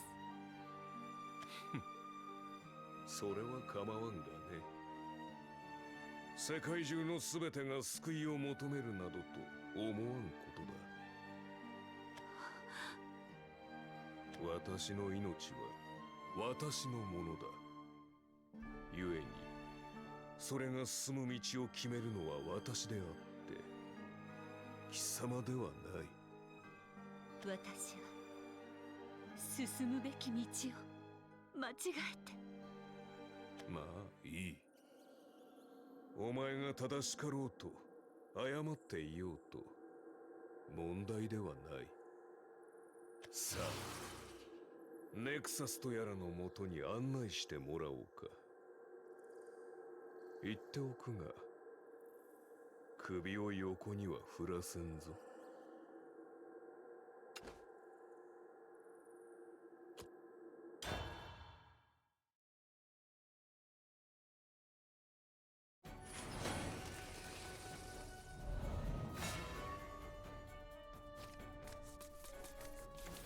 私が進む道は私が決める。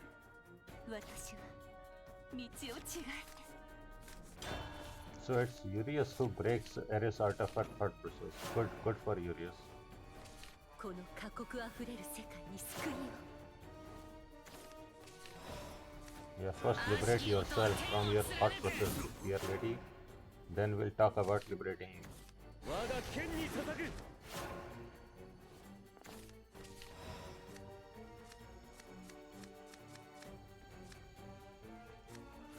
ここがパラック。悪しき音は天を貫く。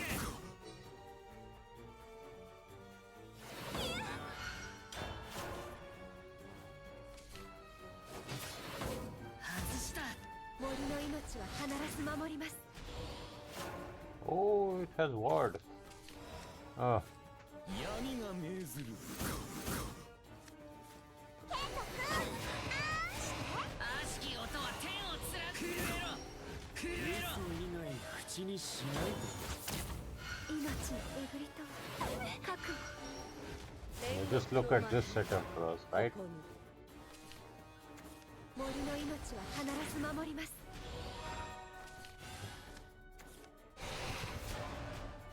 Yeah, that's not gonna do much. Oh, ho, ho, ho, ho, ho. Uh, 嘘以外口にしないと。小手調べだ。言葉な痛くない拳だ。命痛くない拳だ。覚悟。震えろ。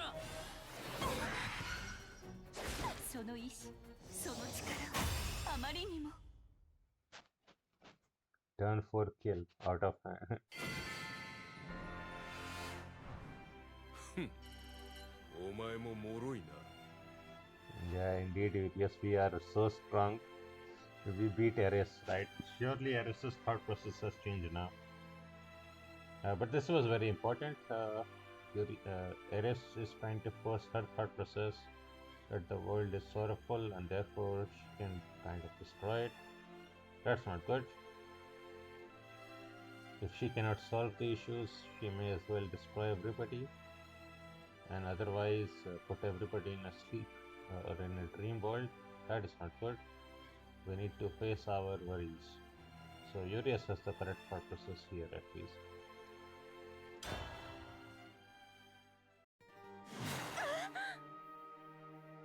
どうした？お前の中にあった意志が消えているぞ。これではまやかしと変わらんではないか。わからなくなってしまったのです。あなたたちのせいで。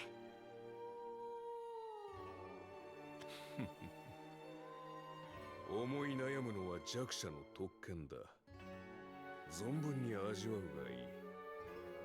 ただ一つわかることは、あなたにこの世界が必要ないということだけです。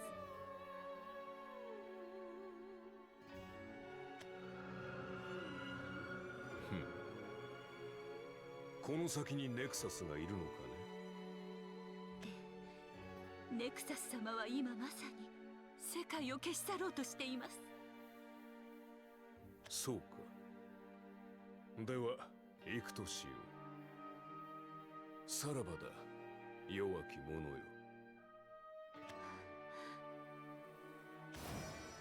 ではこのまやかしに幕を下ろすとしようか。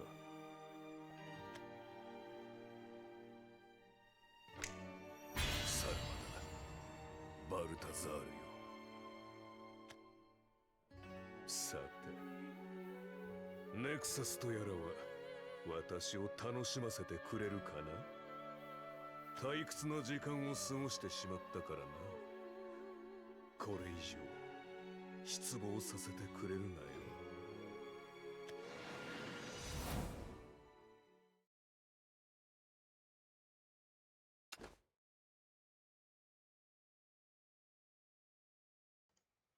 I'm not so sure about this summary. A world he now recognizes as worth saving. I mean, yes, kind of. Well, kind of true. Urias recognizes the world as worth saving because he wants to keep fighting. Well, for whatever reason, he does agree. So let's take that. Let's take what we get. Then we have the final cutscene, Beyond Sorrow.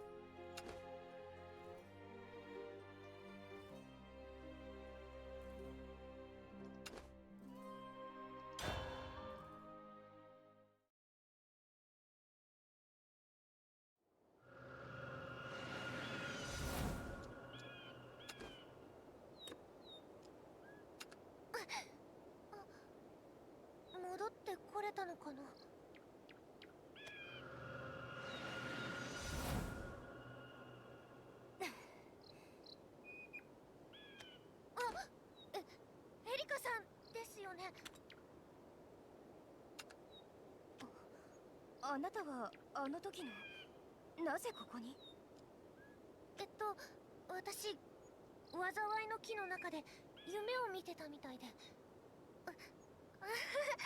こんなこと言ってもわからないですよね。いいえ、理解できます。私もおそらく同じ経験をしましたから。そうなんですか？はい。アリサさん、下がってください。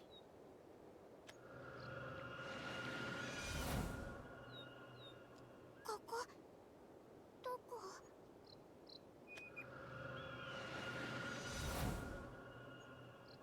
俺は帰ってきたのか。なるほど。どうやら夢の世界に囚われていたのは私たちだけではなかったようですね。エリカさん、あのもやがまた。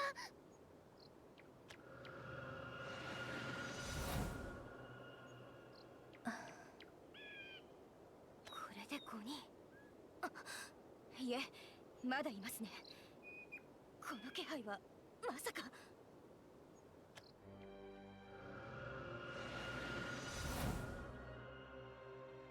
おや、前菜が用意されているとは気が利いているではないか。ユリアス・フォルモンド、あなたも夢の世界に。くだらん夢だったよ。さて、せっかくの前菜だ。食わねば損だな。奴の元へ行く前に少し楽しませてもらおうか。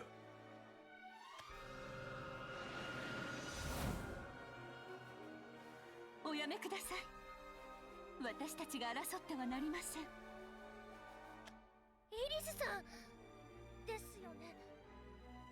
はい、私はイリス・アントゥールですが、あなた方の知るイリス・アントゥールではありません。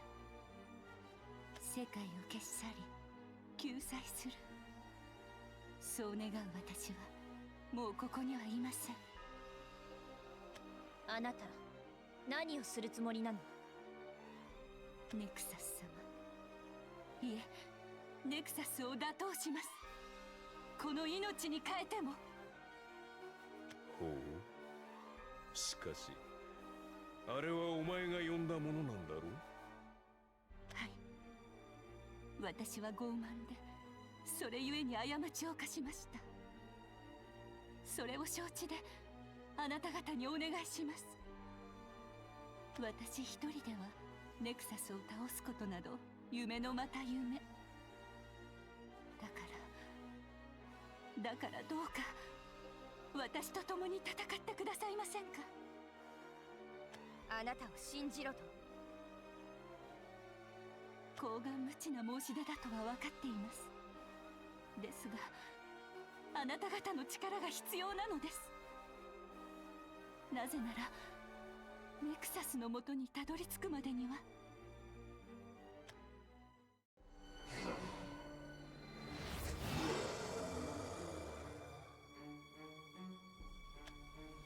このような者らを1000と2000と相手にしなければならないのです。皆さん下がっていてください。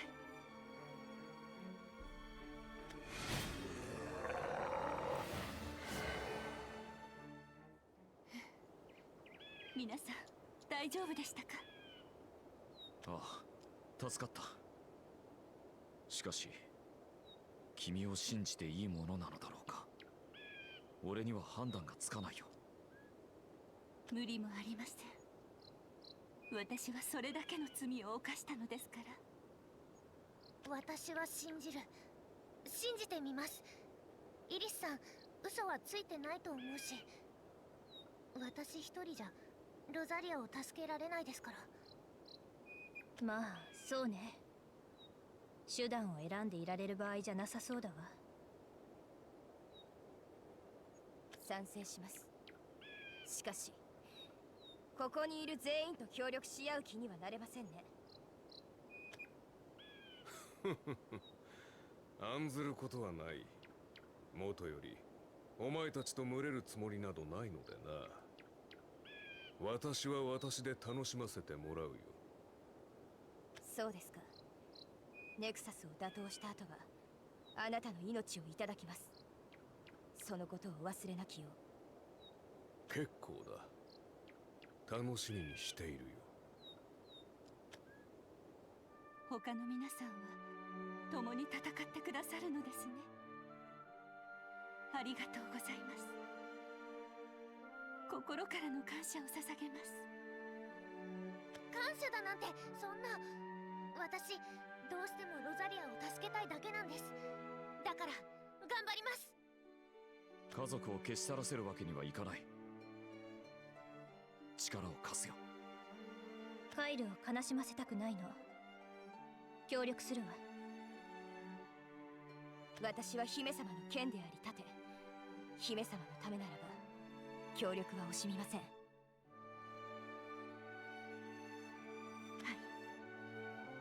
ルナさん。